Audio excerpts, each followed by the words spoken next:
అతను ఏదైనా చెప్తాడని ఆమె ఏదైనా అంటుందని అతను చూస్తున్నట్టుగా నిలబడ్డారు.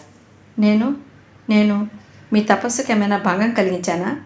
సీరియస్గా చూస్తూ అడిగింది. నేనేం మునివర్యుణ్ణి కాదేమో అన్నాడు. Thank God. నా మూలంగా మీరు పుస్తకాలు చదవలేకపోయారని అంటే నాకు నిద్ర పట్టదు. మనసంతా పీకుతూ ఉంటుంది. మీకు అలాంటి భయం ఏం వద్దు. మందులు వేసుకుంటున్నారా? చెయ్యి ఎలా ఉంది? బాగానే ఉంది. ఇలా కూర్చోండి, ఒకసారి చూడనియండి. మేధ అతన్ని చేయి పట్టి అక్కడున్న పెట్టె మీద కూర్చోపెట్టింది. చేయి అటు ఇటు కదిపి మడిచి చూసింది. అతను నొప్పి అనలేదు. బాగానే తగ్గింది అంది. అవునన్నట్టు తల ఊపాడు. మేధ ఎందుకో వెంటనే అతని చెయ్యి వదలలేకపోయింది. అతను కూడా వదిలించుకోవాలని చూడలేదు. ఇద్దరి మధ్య మౌనం. ఒకరిని ఒకరు చూస్తున్నారు. ఆ చూడటంలో ఆనందం అనుభవిస్తున్నారు. అనిర్వచనీయమైన హాయి ఇద్దరి మనసుల్ని జలతారు తెరల తీయటి మత్తులా ఆవరిస్తోంది. అతని శరీరంలోని శక్తి లాంటిది అతని చేతి స్పర్శ ద్వారా ఆమెలో ప్రవహిస్తున్నట్టుగా ఉంది. ఆమెలో ఆనంద తరంగాలు అతని వేళ్ల కొసల ద్వారా అతనిలో చేరుతున్నట్టుగా ఉంది. ఎదుటివారికి సంతోషం ఇవ్వటం, వారి నుంచి స్వీకరించటం రెండు అసంకల్పిత చర్యగా జరిగిపోతున్న క్షణాలవి. ఇద్దరి మనసులు జంటగా ఎక్కడికో ఊర్ధ్వలోకాలకు ఎగురుతున్నట్లుగా అనుభూతి కలుగుతోంది. ఇంతలో మామీ కంఠం టంగన వినిపించింది. రజనీ, ఎవరయ్యా వచ్చినట్టున్నారు? మేధ ఈ లోకంలోకి వచ్చినట్లుగా అతని చెయ్యి వదిలేసింది. ఎవరు? మేధేనా? నేను కారు చూసి అనుకున్నానులే. మామీ అప్పటికే గుమ్మంలోకి వచ్చింది. నమస్కారం మామీ అంది మేధ. రజనీ పెట్టె మీద కూర్చున్న వాడల్లా లేచి ఎదురు వెళ్ళాడు. అమ్మ మేధ, నీ డ్యాన్స్ ఇప్పుడే టీవీలో చూసాం. నువ్వే వచ్చావని అమ్మాయి అంటే నేను నమ్మలేకపోతుని. ఎంత బాగా చేసావమ్మా. నీ తల్లిదండ్రులు గొప్ప పుణ్యం చేసుకున్నారు. అందుకే ఇంత చక్కటి బిడ్డ పుట్టింది. ఎంత పేరు, ఎంత ప్రతిష్ట. మామి మేధ చీరని నగలని ఆనందంగా చూసి చేతులు కణతల దగ్గరకు తెచ్చుకుని మెటికలు విరిచింది. సాక్షాత్తు లక్ష్మీదేవిలా ఉన్నావు. అందరికంటే అదృష్టం అసలు మా రజనీది. నేనెప్పుడూ అంటాను, నీలాంటి ఫ్రెండ్ దొరకటం అంటే ఎంత పుణ్యం చేసుకోవాలి చెప్పు. మామి పొగడ్తలు గుప్పిస్తుంటే మేధ రజనీతో నేను వస్తాను అంది. మేధ వస్తుంటే పుస్తకాల షెల్ఫ్కి పూలజడ పట్టుకుంది. మేధ అది విడదీస్తుంటే పూలు జారి అక్కడంతా పడ్డాయి. మేధ కారు దగ్గరకు వస్తుంటే రజనీ మెమెంటో తెచ్చాడు. మేధ కారులో కూర్చొని స్టార్ట్ చేసే ముందు హఠాత్తుగా రజనీతో అంది, నాకు మిమ్మల్ని చూడాలనిపించింది, వచ్చేశాను. ఈ మెమెంటో చూపించుకోవాలని మాత్రం రాలేదు అంది. నాకు తెలుసు అన్నాడు అతను. మేధ ఒక్క నిమిషం ఆశ్చర్యంగా చూసింది. మీకు తెలుసా అన్నట్లున్నాయి ఆ చూపులు. అతని కళ్ళతోనే తెలుసు అన్నట్లు చూశాడు. నేను రేపు వస్తాను. మీరు మాటి మాటికి గుమ్మం వైపు చూడకండి. సరిగ్గా 4:30కు వస్తాను అంది కారు స్టార్ట్ చేస్తూ. Thank you. అతను డోర్ వేశాడు. మేధ ఇంటికి వచ్చేసరికి తల్లిదండ్రులు కూర్చుని ఇంకా ఆ ఫంక్షన్ మాటలే చెప్పుకుంటున్నారు. పరి అంకుల్ ఉన్నాడు. మేధ సరాసరి ఆయన దగ్గరకు వెళ్ళింది. చూపుడు వేలు చూపిస్తూ, అంకుల్ ఒక కథ చెప్పండి, కమాన్ క్విక్ అంది. ట్రాజడీయా కామెడీయా వెంటనే అడిగాడు. కామెడీ. సీరియల్ కదా, చిన్న కదా, ఒక్క లైన్కి మించకూడదు. ఆయన ఒక్క క్షణం కళ్ళెత్తి పైకప్పు వంక చూసి, డబ్బు గల పార్వతి డబ్బు లేని రవిశంకర్ని పెళ్లి చేసుకుంది అన్నారు. తర్వాత అడిగింది కుతూహలంగా. తర్వాత సీరియల్గా చెప్పాలంటే వారికి సమస్యలు మొదలయ్యాయి. అది ట్రాజడీ. కామెడీ అయితే వాళ్ళు సుఖంగా చిరకాలం బ్రతికారు. సుఖాంతం విషాదాంతం కలిపి చెప్పండి. పార్వతీ రవిశంకర్ సుఖంగానే ఉన్నారు. కానీ చుట్టూ ఉన్న వాళ్ళని నానా ఇబ్బందులు పెట్టారు. పార్వతీ రవి విడిపోయారా, కలుసున్నారా అన్నది సస్పెన్స్. మేధ పక్కన నవ్వింది. వైదేహి బాలసుందరం కూడా విరగబడి నవ్వారు. పరి అన్నాడు, మేధ, ఎన్నాళ్ళైందమ్మా నువ్వు నన్ను ఇలా కథ అడిగి. నువ్వు పెద్దదాన్ని అయిపోయావని, ఇక కథలు అడగవని అనుకుంటున్నాను. ఆయన మేధను చూస్తూ, ఈరోజు నువ్వు చాలా సంతోషంగా ఉన్నావు. నిన్ను చూస్తే మాకు ఆనందంగా ఉంది. మధ్య మధ్యలో ఫోన్ మోగుతూనే ఉంది. తెలిసిన వాళ్ళు కంగ్రాచ్యులేషన్స్ చెప్తున్నారు. వస్తాను uncle. Good night. Good night dear. Good night mummy. మేధ తల్లి దగ్గరకు వెళ్ళి బుగ్గ అందించింది. Good night. వైదేహి కూతురు బుగ్గ మీద ముద్దు పెట్టుకుంది. Good night daddy. తండ్రి దగ్గరకు వచ్చింది. Good night Bobby. ఆయన కూతురు తల మీద చేయి వేసి వంచి పాపిట్లో ముద్దు పెట్టుకున్నాడు. ఆయనకు బాగా ఆపేక్షగా అనిపించినప్పుడు బాబీ అని పిలుస్తాడు. మేధ మేడ మెట్లెక్కి పైకి వెళ్తుంటే ఇంతలో మళ్ళా ఫోన్ మోగింది. వైదేహి వెళ్ళి తీసింది. హలో, భానుమతి గారా? ఒక్క క్షణం అని మేధను పిలిచి భానుమతి ఆంటీ అంది. అబ్బా, అలసటగా ఉంది మమ్మీ, నువ్వు మాట్లాడు అని పైకి వెళ్ళిపోయింది. వైదేహి భానుమతి చెప్పిన కంగ్రాచులేషన్స్కి థ్యాంక్ యూ వెరీ మచ్ అని సమాధానం చెప్తోంది. ఈ అభినందనలు పొగడ్తలు మేధకి అలవాటే. ఈరోజు ఎందుకో అవి అంతగా ఆకర్షించటం లేదు. వాటికంటే విలువైనది, అపురూపమైనది ఇంకేదో లభించినట్లుగా తృప్తిగా, ఆనందంగా ఉంది. మేధ మేకప్ తీసేసి బట్టలు మార్చుకుని నైట్ గౌన్ వేసుకుని వచ్చి మంచం మీద కూర్చుంది. చేతికి ఇంకా రజని చేతి స్పర్శ అలాగే ఉంది. అతని చేయి ఇంకా తన చేతిని వదలనట్టే ఉంది. మళ్ళా అదే భావన. తనలోకి ఓ కొత్త శక్తి ఏదో వచ్చి చేరుతోంది. మనసంతా ఆనందం బురకలు వేస్తోంది. ఆ ఉత్తుంగ తరంగాల తాకిడిని అనుభవిస్తున్నట్టుగా ఉంది. మేధ చెవుల్లో ఇంకా అతని నోటి వెంట ఆశ్చర్యంగా, ఆనందంగా వెలువడిన ఆ పిలిపే ప్రతిధ్వనిస్తోంది. తను వెళ్ళటం అతనికి ఎంతో ఆనందం కలిగించింది. తన ప్రవర్తన అతనికి సంతోషం కలిగించినందుకు తనకి కూడా తృప్తిగానే ఉంది. మేధ మంచం మీద వెనక్కి వాలి కళ్ళు మూసుకుంది. మనసు ఆనందపు లోకాల్లో పారవశ్యపు ఊయల మీద ఊగుతోంది. అదొక మధురమైన హాయి, చిత్రాతి చిత్రమైన భావన. నాకేదో అవుతోంది, కానీ అది వరకు ఎప్పుడూ ఎవరి పట్ల ఇలా ఆలోచించలేదు అనుకోసాగిందాము. పరి అంకుల్ చెప్పిన కథ గుర్తుకొచ్చింది. మేధకి చిన్నప్పటి నుంచి అంకుల్ కథ చెప్పు అని అడగటం అలవాటు. అడగటం తరువాయి ఆయన నోటి వెంట ఆశు కవిత్వంలా తడబాటు లేకుండా ఏదో ఒక కథ వచ్చేస్తుంది. ఆ కథలు వింటుంటే ఒక్కోసారి మేధ తల్లిదండ్రులు తనని వదిలేసి వెళ్ళిన ఒంటరితనం మర్చిపోయేది. ఒక్కోసారి నిద్ర పట్టినప్పుడు ఆయనకి ఫోన్ చేసి అంకుల్ కథ చెప్పవు అని అడిగేది. ఏమ్మా, డాడీ మమ్మీ లేరా ఇంట్లో, పార్టీకి వెళ్ళారా అనేవాడు. అవును అంకుల్ అనేది. ఆయన కథ చెప్పడం మొదలుపెట్టేవాడు. ఆయన చిన్నప్పుడు కుందేలు, కుక్క, మేక, పులి వీటి మీద కథలు చెప్పేవాడు. మొసలి, కోతి కథ చాలా ఇష్టంగా ఉండేది. కోతి తెలివిగా మొసలి బారి నుండి రక్షించుకున్న వైనం మేధకి అద్భుతంగా ఉండేది. ఈ ప్రపంచంలో మన చుట్టూ ఉన్న మనుషుల్లో మొసళ్ళు చాలా ఉంటాయమ్మా, మనం జాగ్రత్తగా వారి బారి నుండి రక్షించుకోవాలి అనేవారు. అంకుల్ చెప్పిన ప్రతి కథ వెనుక ఒక నీతి సూత్రం ఉండేది. మేధ జీవితంలో ఎదుగుతున్న కొద్దీ వాటి తాత్పర్యం అర్థం చేసుకోసాగింది.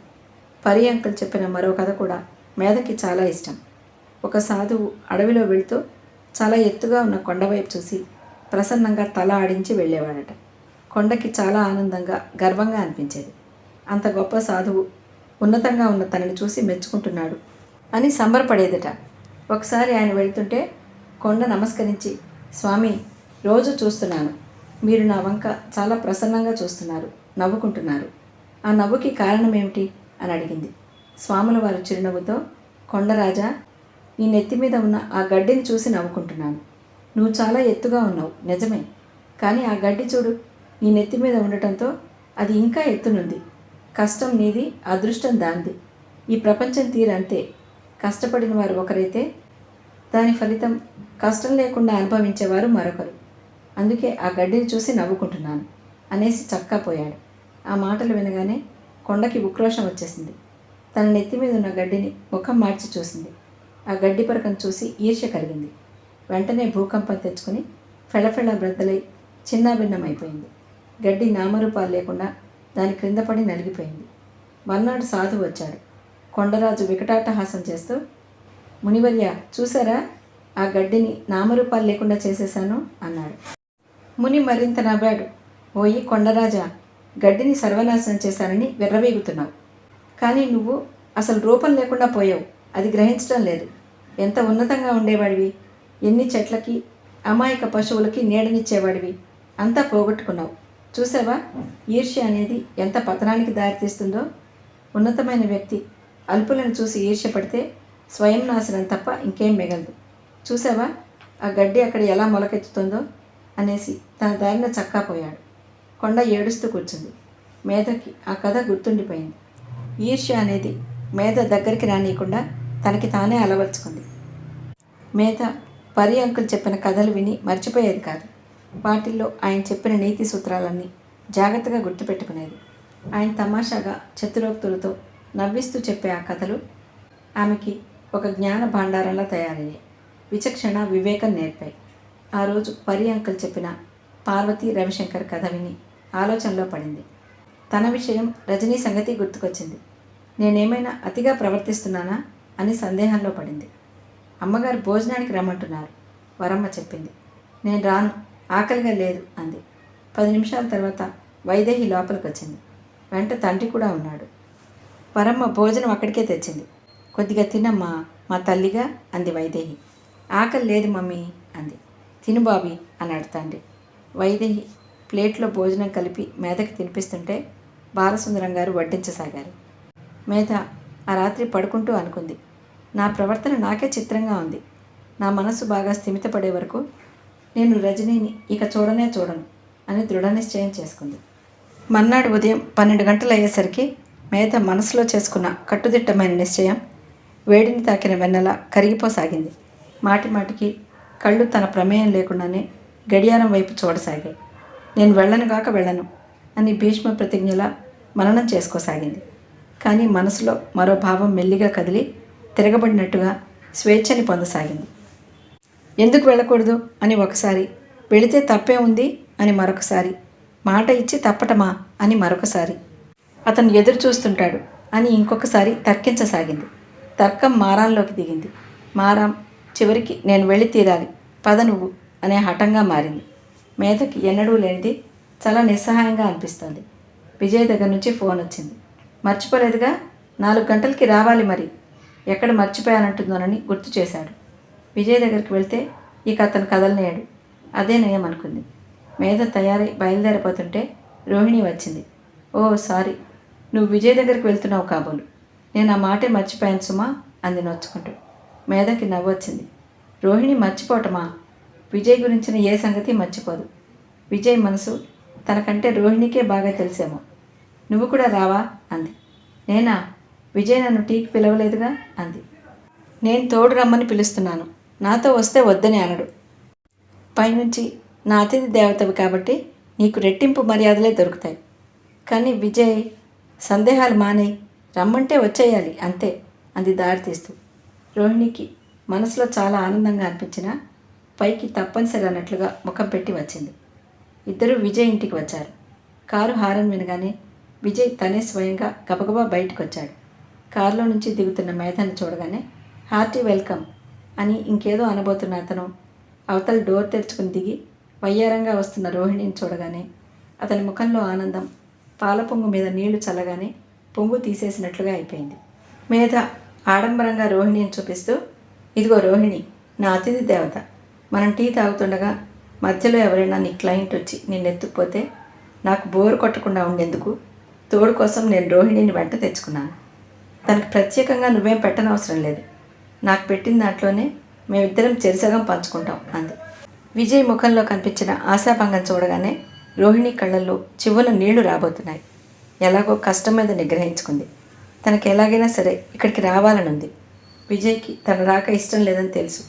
అయినా సరే తను ఉండలేదు. విజయ్ తనని ఒక పేడలా చూస్తాడు. సకల కళా శోభితంగా ఉన్న మేధ ముందు ఇంకే ఆడపిల్ల ఎవరికంటికి ఆనదు. మొదట్లో రోహిణికి మేధ అంటే చాలా ఈర్ష్యగా ఉండేది. కానీ అది నిగ్రహించుకుంది. మేధని చూసి కుళ్ళుబోత్తనంతో దూరంగా వెళ్ళే కంటే మేధకి స్నేహితురాలుగా దగ్గరగా ఉంటేనే చాలా లాభాలున్నాయి. నలుగురిలో తనకి గుర్తింపు, గౌరవం వస్తాయి. మేధ చుట్టూ చాలా డబ్బుగల అబ్బాయిలు ఉన్నారు. పరిచయం పెరిగిన కొద్దీ మేధ విజయ్ని ఆట పట్టించి ఏడిపించడం గమనిస్తూనే ఉంది. అయినా సరే విజయ్కి మేధ అంటే అపరిమితమైన ఇష్టం. ఆమె అన్నదేది అతను పట్టించుకోడు, నవ్వుతూ తీసేస్తాడు. రోహిణి తను కూడా అదే మనస్తత్వం నేర్చుకుంది. కానీ ఎంత వద్దనుకున్నా అతని చిరాకైన చూపులు, విదిలింపు నిండిన మాటలు ఆమె మనసుని అప్పుడప్పుడు గాయపరుస్తూనే ఉంటాయి. ఇప్పుడు కూడా అలాగే జరిగింది. రండి, విజయ్ ముఖం మార్చుకుని అయిష్టంగా ఆహ్వానించాడు. మేధకి విజయ్ ముఖంలో చిరాకు చూసేసరికి పక్కున నవ్వాలనిపించింది. చిన్నప్పటి నుంచి అంతే. అతనికి నచ్చని పని చేసి ఏడిపించడం తనకో సరదా. అతను లోపల ఎంత కొత్త కొత్త ఉడికినా, దుమదుమలాడినా సంస్కారం పేరిట ఏ భావమూ పైకి రానియాడు. మేధకి అతను వేసుకున్న ఆ సంస్కారపు ముసుగు చీల్చాలని, అతని పెదవుల మీద కనిపించే ఆ చిరునవ్వు తెచ్చిపెట్టుకున్నదని నిరూపించాలని అప్పుడప్పుడు మరీ అనిపిస్తూ ఉంటుంది. ముగ్గురు లోపలికి వచ్చారు. విజయ్ ఇంట్లో అతనికి కాలం చాలా విలువ అన్నట్లుగా తెలియజేస్తూ అక్కడక్కడ పెద్దవి చిన్నవి గడియారాలున్నాయి. టేబుల్ మీద అందమైన బట్టపరిచి ఖరీదైన టీ సెట్ పెట్టింది. బిస్కెట్, పళ్ళు అందంగా అరేంజ్ చేసున్నాయి. నీకు ఇష్టమని తెప్పించాను, బెంగాలీ స్వీట్స్ చూపిస్తూ అన్నాడు. మేధ రోహిణి కూర్చున్నారు. అబ్బా, ఇన్ని గడియారాలు చూస్తుంటే నాకు భయం వేస్తోంది అంది మేధ. నాకు టైం చాలా విలువైందే అనిపిస్తుంది. మనకున్నది ఆఫ్టర్ ఆల్ ఒకే ఒక్క జీవితం. దాని వ్యవధేమో బహు కొద్దిసేపు. జీవితం వీలైనంత సిస్టమేటిక్గా అరేంజ్ చేసుకుని వీలైనన్ని సుఖాలు అనుభవించేయాలని నా సిద్ధాంతం అన్నాడు విజయ్. అబ్బా బోర్ అంది మేధ. అయితే నేను ఇక ఆ టాపిక్ ఎత్తను, నీకేది ఇష్టమో చెప్పు అన్నాడు. విజయ్ తనే స్వయంగా టీ కలిపి అందించాడు. మేధ ఆ కప్పు అందుకుని అతిథి దేవతకి మర్యాద చేయాలిగా అంటూ రోహిణికి ఇచ్చింది. రోహిణి ఆ టీ తాగుతుంటే విజయ్కి ఉక్రోషం వచ్చినంత పని అయింది. అతను దవడ ఎముక బిగిసింది. అతను చూసిన ఆ చూపుకి రోహిణి చేతుల్లోంచి ఆ కప్పు లాక్కుంటాడో లేక ఈడ్చి చెంప మీద ఒకటి కొడతాడా అనిపించింది. కానీ అంతలోనే అతని సంస్కారపు బురక అతని ముఖం మీదకి ఆచ్ఛాదనగా వచ్చేసింది. పెదవుల మీద చిరునవ్వు మెదిలింది. ఎప్పుడు ఎవరికి ఏవి ప్రాప్తమో మనకు తెలియదు కదా, దానినే మనవాళ్ళు కర్మ సిద్ధాంతం అని చెప్తారు. నువ్వు తాగాలని నేను అందించిన టీ కప్పు రోహిణి చేతుల్లోకి వెళ్ళింది అన్నాడు. అవునవును అంది మేధ. మేధ అలా ఒప్పుకోవడంతో అతని కోపం ఇంకా రెట్టింపయింది. మేధ, నీకో మంచి మాట చెప్తానన్నాను, గుర్తుందా అడిగాడు. అవును, ఎందుకు గుర్తులేదు? గుర్తుంది. ఏమిటా మంచి వార్త అని మనం అనుకున్నాం కదూ రోహిణి అంది మేధ. రోహిణి తల ఊపింది. అందుకేగా, ఆ ఆనందం పంచుకోవటానికేగా రోహిణిని వెంట తెచ్చుకున్నాను అంది. విజయ్ తల తిప్పి చెయ్యి నుదుటను ఆనించుకుని అటే చూడసాగాడు. అతను రోహిణిని కాసేపు బయటికి వెళ్ళమని అడుగుదామా అని ఆలోచిస్తున్నాడు. ఇంతలో వాకిట్లోంచి లాయర్ గారు అని ఒక స్త్రీ కేక వినిపించింది. విజయ్ టైం చూసుకున్నాడు. అతను లేచి బయట వరండాలోకి వెళ్లే లోపల ఆవిడే లోపలికి వచ్చింది. ఆవిడని చూడగానే విజయ్ ముఖం మటమటలాడింది. కానీ అంతలోనే నవ్వు తెచ్చుకుని ఎంతో గౌరవంగా, ఎంతో సంస్కారంగా, మీరా కస్తూరమ్మ గారు, రండి రండి అంటూ ఆహ్వానించాడు. కస్తూరమ్మ గారు మధ్య వయసు దాటిన స్త్రీ. బాగా డబ్బున్న ఆమెనని ఆవిడ చెవులకున్న రవల దుద్దులు, కట్టుకున్న పట్టుచీర చెప్తూనే ఉన్నాయి. మేధ, ఈమె కస్తూరమ్మ గారు, నా క్లయింట్. వీరి తండ్రి గారి మీద వేసిన దావా నేనే చూస్తున్నాను. కస్తూరమ్మ గారు, ఈ అమ్మాయి మేధ అతను చెప్తుంటే ఆవిడ మధ్యలోనే అందుకుంది. అయ్యో, ఈ అమ్మాయి నాకు తెలియకపోవటం ఏమిటి? వైదేహి గారి అమ్మాయి కదూ, మొన్న నీ డ్యాన్స్ చూశానమ్మా, చాలా బాగుంది అంటూ ప్రశంసలు మొదలుపెట్టింది. ఇంతలో ఫోన్ మోగింది. ఎక్స్క్యూజ్ మీ అంటూ వెళ్ళాడు విజయ్. మేధ వెంటనే ఆవిడతో, విజయ్ మీ గురించి చెప్తూ ఉంటాడండి, మీరు చాలా మంచివారట, అసలు ఎప్పుడొచ్చినా కొద్దిసేపు కంటే ఎక్కువ కూర్చోరట, కస్తూరమ్మ గారు ప్రత్యేకమైన వ్యక్తి అంటూ ప్రశంసిస్తూ ఉంటాడు అంది. ఈ మాటలు వినగానే ఆవిడ ముఖం చాటంత అయింది. లాయర్ గారు చాలా మంచివారు అంది. మీరేదో పార్టీలో ఉన్నట్టున్నారు, నేను డిస్టర్బ్ చేశానా ఏమిటి అంది ఆవిడ నొచ్చుకుంటూ. అబ్బిబ్బే, అదేం లేదండి, కూర్చోండి కూర్చోండి అంది మేధ. విజయ్ వచ్చాడు. కస్తూరమ్మ గారు అన్నాడు. లాయర్ గారు, నాకేం తొందర లేదు, నేను వెయిట్ చేస్తాను, మీరు కానివ్వండి అంది. విజయ్కి ఆవిడ మాటలు గరళం మింగినట్లయింది. మేధ, నువ్వు రోహిణి కూర్చుని మాట్లాడుతూ ఉండండి, నేను ఇప్పుడే వస్తాను. కస్తూరమ్మ గారు రండి, మీరు కాగితాల మీద సంతకాలు పెడుదురు కానీ. అతడు ఆవిడని కన్సల్టింగ్ రూమ్లోకి తీసుకువెళ్ళాడు. 5 నిమిషాలు గడిచాయి. మేధ లేస్తూ, రోహిణి నువ్వు ఇక్కడే ఉండు, నేను ఇప్పుడే 10 నిమిషాల్లో వస్తాను, నేను వచ్చే వరకు ఇక్కడే ఉండు సుమా అని హెచ్చరించి బయటికి వెళ్ళిపోయింది. మేధ డ్రైవ్ చేస్తున్న కారు సరాసరి రజనీ ఇంటి ముందుకొచ్చి ఆగింది. మేధ కారు దిగి లోపలికి వచ్చింది.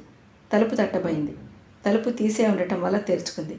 వేగంగా వచ్చి తలుపు మీద బలంగా చేయి వేసిన మేధ అది అనుకోకుండా తెరుచుకోవటంలో తూలి పడబోయి ఆపుకుంది. లోపల రజని కిటికీ దగ్గర నిలబడి ఉన్నాడు. అతను చప్పుడికి తిరిగి చూశాడు. మరు నిమిషం మెరుపులా ఒక్క అంగలో గుమ్మం దగ్గరకు వచ్చాడు. మేధ అతని పెదవులు పలకలేదు, కానీ అతని కళ్ళు చూస్తున్నాయి. ఆ కళ్ళల్లో వేచి చూసి చూసి నిరాశ చెంది ఆ వ్యక్తి కనిపిస్తే ఒక్కసారి వచ్చిన ఆనందం పొంగులా వచ్చింది. అతని మేధ చేయి పట్టుకుని లోపలికి తీసుకువచ్చాడు. నేను రావద్దని అనుకున్నాను అంది మేధ. మీరు అలాంటిదేదో అనుకుని ఉంటారని నేను అనుకుంటూనే ఉన్నాను. నేను రాకుండా ఉండలేకపోయాను. Thank God. నా కోసం మీరంతగా ఎదురు చూస్తున్నారా? ఎదురు చూడకూడదని ప్రతిజ్ఞ చేసుకున్నాను. కానీ అతను నిస్సహాయంగా చూశాడు. ఎడం చేత్తో ఛాతీ మీద రాసుకుంటూ నా వల్ల కావటం లేదు అన్నాడు. అతను మేధనే చూస్తున్నాడు. మేధ అతని వంకే చూస్తోంది. మేధ చేతిని పట్టుకున్న అతని చేతి వేళ్లు బిగిశాయి. 10 నిమిషాల తర్వాత మేధ రజని ఇద్దరు పబ్లిక్ గార్డెన్లో ఒకరి పక్కన ఒకరు నిదానంగా నడుస్తున్నారు. మధ్య మధ్యలో ఆగి తల తిప్పి ఒకరి వైపు ఒకరు చూస్తున్నారు. పెదవుల మీద చిరునవ్వు లాస్యం చేస్తోంది. మేధ అంది, ఇది చాలా చిత్రంగా ఉందే. మన ఇద్దరికీ ఒకే రకంగా అనిపించడం. నాకేమో రాకూడదు అనిపించింది, అయినా వచ్చాను. మీకు ఎదురు చూడకూడదు అనిపించింది, అయినా ఎదురు చూస్తూ నిలబడ్డారు. మనకు తెలియకుండానే, మన ప్రమేయం లేకుండానే ఇది జరుగుతున్నట్టుగా ఉంది. అతను తల ఊపాడు. నీరెండ మొక్కల మీద నుంచి జాలు వారుతోంది. పిల్లలు ఆటలాడుతున్నారు. దూరంగా ఇద్దరు పెద్దవాళ్ళు వాకింగ్కి వెళ్తున్నారు. మేధ, రజని ఇద్దరి మధ్య ఎక్కువ సంభాషణ ఏం జరగటం లేదు. అయినా అలా ఒకరి పక్కన ఒకరు మౌనంగా నడవటమే ఎంతో ఆనందంగా ఉంది. ఇద్దరూ నడుస్తుంటే మేధ చెయ్యి రజని చేతికి తగిలింది. ఇద్దరికీ ఆ స్పర్శ వినూత్నమైన అనుభూతినిస్తోంది. మరో 4 అడుగులు వేశారు. రజని చెయ్యి ఈసారి మేధ చేతికి తగిలింది. ఇంకో 2 అడుగులు వేశారు. నాకు ధైర్యం లేదు అన్నాడు అతను ఎటో చూస్తూ తగ్గు స్వరంతో. నాకు చాలా ధైర్యం ఉంది అంది మేధ అంతకంటే తగ్గు స్వరంతో. ధైర్యం కలవాళ్లే చొరవ తీసుకోవాలి. చొరవ తీసుకున్న వాళ్ళ మీదనే బాధ్యత ఎక్కువ ఉంటుంది అంది మేధ. అలాగా, ఆ విషయం నాకు తెలియదు సుమా. క్షణం గడిచింది. రజని చెయ్యి మెల్లగా, అతి మెల్లగా ముందు మేధ చేతి వేళ్ల కొనల్ని తాకింది. తర్వాత చిటికెన వేలు పట్టుకుంది. తర్వాత ఒక వేలు వెంట ఒకటి, అన్ని వేళ్ళు అతని గుప్పెట్లోకి వచ్చాయి. అతని చేతి వేళ్ళు ఆమె చేతి వేళ్లతో జత కలిసి ఏకమైనట్లుగా బంధింపబడ్డాయి. మేధ చెయ్యి అతనికి ఆసరా ఇస్తోంది. ఇద్దరూ నడుస్తున్నారు మౌనంగా, ప్రశాంతతలోకి, ఆనందంలోకి, ఆత్మీయతలోకి. వారి కళ్ళ ముందు అస్తమిస్తున్న సూర్యుడి ఆ ఎర్రటి వెలుగు ఒక ఆనందపు లోకంలా ఉంది. నిన్న సాయంత్రం రజనీ తను కారులో వస్తుంటే భానుమతి ఆంటీ చూసింది. ఆవిడని చూడనట్టు తను వెళ్ళాలనుకుంది, కానీ సాధ్యం కాలేదు. ఆవిడ మేధను చూడగానే రోడ్డుకు అడ్డంగా పరిగెత్తుకొచ్చి కారుకు ఎదురుగా నిలబడి ఆపమని చెయ్యి ఊపడంతో కారు తప్పనిసరిగా ఆపాల్సి వచ్చింది. అబ్బబ్బా, గంట నుంచి చూస్తున్నాను, ఒక్క ఆటో దొరకలేదు. వెధవ బస్సులు రానే రావు. ఆవిడ కారులో ఎక్కి కూర్చుంటూ రజనీని చూసి, ఈ అబ్బాయి ఎవరు అడిగింది. రజని, నా ఫ్రెండ్కి అన్నగారు. ఏ ఫ్రెండ్? ఆరాగా చూసింది. శారద అని. మీకు ఆ అమ్మాయి తెలియదులేండి. ఇతన్ని క్లబ్లో ఆనంద్తో చూసిన గుర్తు. అవును, ఆనంద్ కజిన్. మీలాగే బస్సు దొరకకపోతే లిఫ్ట్ ఇస్తున్నాను. అది నాకు మనుషులు ఒకసారి చూస్తే గుర్తుంటారు. ఆవిడ రజనీని పలకరించింది. ఏం చేస్తున్నావు బాబు? అడ్వర్టైజింగ్ కంపెనీలో పనిచేస్తున్నాడా ఆంటీ? మేధ తనే చెప్పేసింది. ఇక్కడ ఆపుతారా? రజనీ అడిగాడు. మేధ కారు ఆపింది.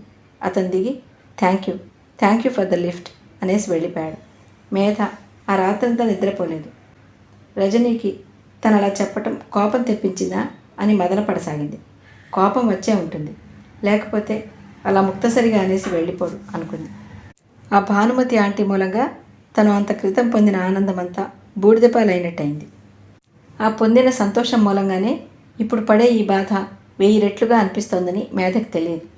ఉదయం కాలేజీకి వెళ్తూనే రజనీ గది ముందు కారు ఆపింది. రజనీ కిటికీలో అద్దం పెట్టి గడ్డం చేసుకుంటున్నాడు. మేధని చూడగానే మేధ అన్నాడు. అతని కళ్ళల్లో ఆనందం చూసిన తర్వాత కానీ మేధకి ఊపిరందినట్టు అవ్వలేదు. నిజం చెప్పు, నిన్న ఎందుకు అలా వెళ్ళిపోయావు? నా మీద కోపం వచ్చిందా అంది నిలదీస్తూ. నీ మీద కోపమా? ఎందుకు అన్నాడు ఆశ్చర్యంగా. భానుమతి ఆంటీ ముందు అలా తెలియనట్టు మాట్లాడానని. ఓ అదా, దానికి కోపం ఎందుకు వస్తుంది అన్నాడు. మరి అలా ముక్తసరిగా వెళ్ళిపోయావే? నేను అలా మాట్లాడకపోతే ఎలా? ఆవిడ చూపులు మనల్ని శల్యపరీక్ష చేస్తున్నాయి. అమ్మయ్య, అంతే కదా అంది మేధ. గోడకి చేరగిలబడి జారి పెట్టె మీద కూలబడింది. రాత్రంతా నేను నిద్రపోలేదు. కంటి మీదకి కునుకు రాలేదంటే నమ్ము. అతను నీళ్లతో ముఖం కడుక్కొని వచ్చాడు. నేను కూడా నిద్రపోలేదు అన్నాడు. ఎందుకని అడిగింది. అతను వచ్చి మోకాల మీద వంగి ఆమెకి అభిముఖంగా కూర్చున్నాడు. ఆవిడ నేను ఏ యక్ష ప్రశ్నలు వేసిందోనని భయం వేసింది. నా మూలంగా మేధకి బాధ రాకూడదు అనుకున్నాను. రాత్రంతా నిద్రపోలేదు. ఇదే వేదంతో గడిపాను. నిజంగానా? అతని కళ్ళలోకి వెతుకుతున్నట్టు చూస్తూ అంది. నిజం, ఒట్టు. అతను తల మీద చెయ్యి ఆనించుకుంటుంటే మేధ గబాల్న ఆ చెయ్యి లాక్కుని తన తల మీద పెట్టుకుంది. ఇప్పుడు చెప్పు అంది. ఏం చెప్పను? అతను తగ్గు స్వరంతో అడిగాడు. ఏదైనా సరే. మేధకి నా మూలంగా బాధ రాకూడదు. ఎందుకనిట? మేధ అంటే నాకు చాలా ఇష్టం కాబట్టి. మేధ తలెత్తి చూసింది. ఆ కళ్ళు చాలా సీరియస్గా ఉన్నాయి. నేనంటే నీకెందుకు ఇష్టం? అతని చూపులు రెట్టింపు సీరియస్గా ఉన్నాయి. మృదు గంభీర స్వరంతో అన్నాడు. ఎందుకా? ఎందుకంటే ఇన్నాళ్ళు నేను పుస్తకాలే సర్వస్వం అనుకున్నాను. అదే ప్రపంచమంతా అనుకున్నాను. మేధ హఠాత్తుగా నా జీవితంలోకి సుడిగాలిలా వచ్చి నా ఆలోచనలు తారుమారు చేసింది. పుస్తకాలలో తలదూర్చి ఉష్ట్రపక్షిలా బ్రతుకుతున్న నాకు పుస్తకాల కంటే మించిన ఇంకో ప్రపంచం ఉందని చూపించింది. జీవించటం అనేది ఒక మహాద్భుతమైన అనుభవమని నాకు తెలిసేలా చేసింది. మేధ అతని షర్టుని గుండెల దగ్గర 2 చేతులతో గట్టిగా బిగించి పట్టుకుంది. ఇంకా అంది. మేధకి నేనంటే ఇష్టం కలగటం, నిస్సంకోచంగా నా దగ్గరికి రావటం, నాకు ఇదంతా ఏమిటోగా ఉంది. నా జీవితానికి ఇంత విలువ ఉందా అనిపిస్తోంది.